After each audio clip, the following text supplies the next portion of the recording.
అనారోగ్యం, ఉద్యోగం, వ్యాపారం అప్పులతో బాధపడుతున్నారా? వెంటనే జేకేఆర్ గురువు గారికి కాల్ చేసి ఈ వెబినార్ లో జాయిన్ అవ్వండి.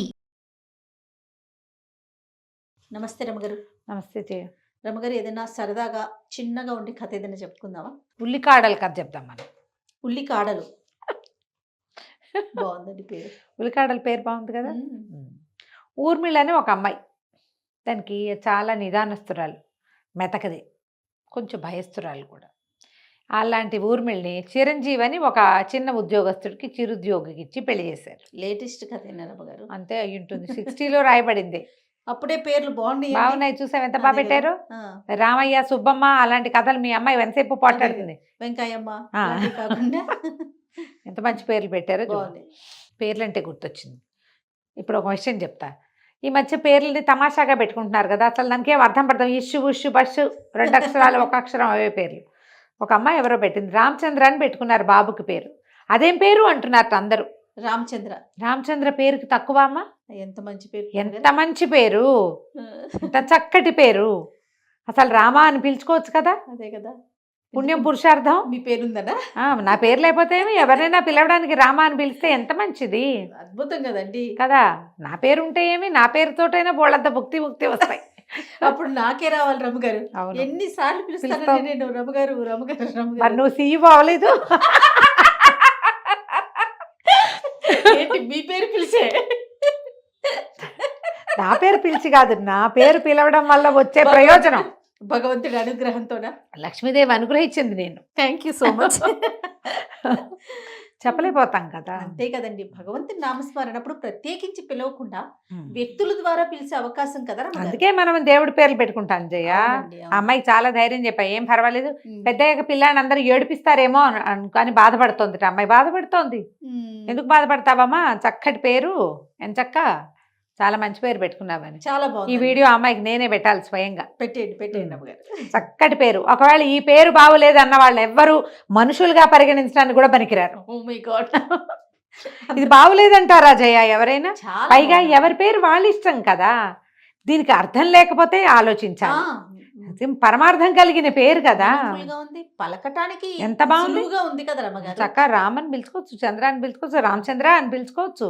రామచంద్ర ఎంత ఎంత బాగుంది అసలు. అనడానికే ఎంత బాగుందో చూడు, మనసు నిండిపోయేలాగా. అవును, ఏమిటో బాగోలేదు ఇదేం పేరు అని ఎవరైనా అడుగుతారా దాన్ని? అంతే కదా.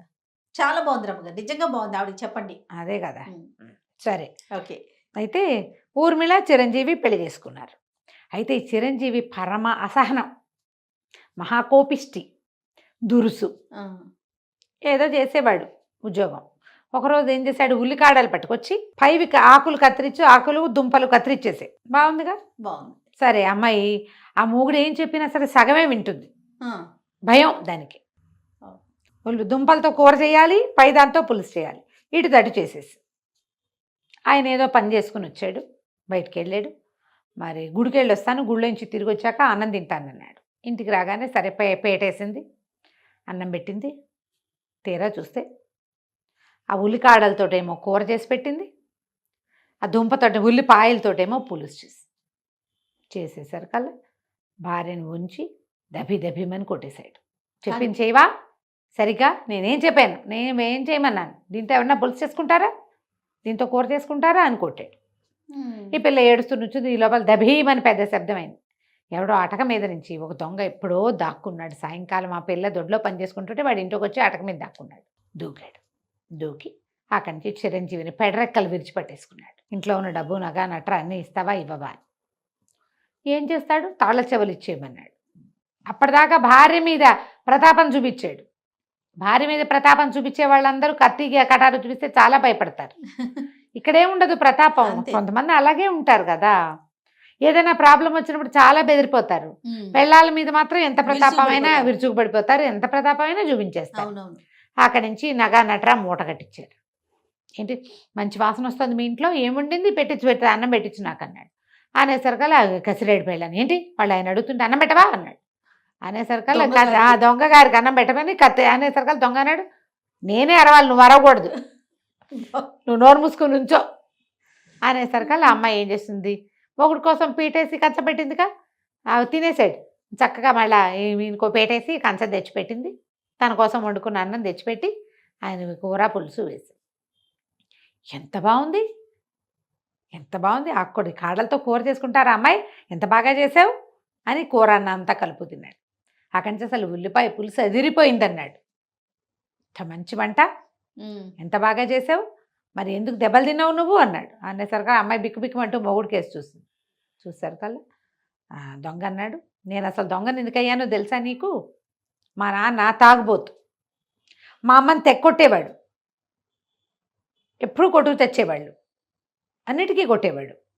ఇంట్లో ఉండలేక పారిపోయా, చదువు సంధ్య రాలా నాకు, ఏమీ చేయలేక దొంగయ్యా. ఓకే. నువ్వు ఎంతసేపు గొడవ చేస్తుంటే మీ ఇంట్లో పిల్లలు ఎట్ట బాగుంటారు? మా నాన్న కనుక అంత తాగుబోతు కాకపోయినా, లేదా మా అమ్మని అంత కొట్టకపోయినా, తాగినా ఆయన దగ్గర ఆయన తాగి పడుకున్నాడు అనుకో, ఏదో మా రకంగా మేము పోయేవాళ్ళము ఎడగొట్టక. అంతేగా? అంతేగా. నువ్వు ఇంటికి వచ్చి రోజు కొట్టి ఆవిడ ఏడ్చి అన్నం వండలేక దెబ్బలు తిన్న ఆవిడ ఏం వండుతుంది? వంట చేయలేదు కదా, ఇంకేం పని చేస్తుంది? ఎట్లా పిల్లల్ని పెంచుతారు అలాంటి తల్లులు? పెంపకం సరిగ్గా లేక నేను దొంగనయ్యాను.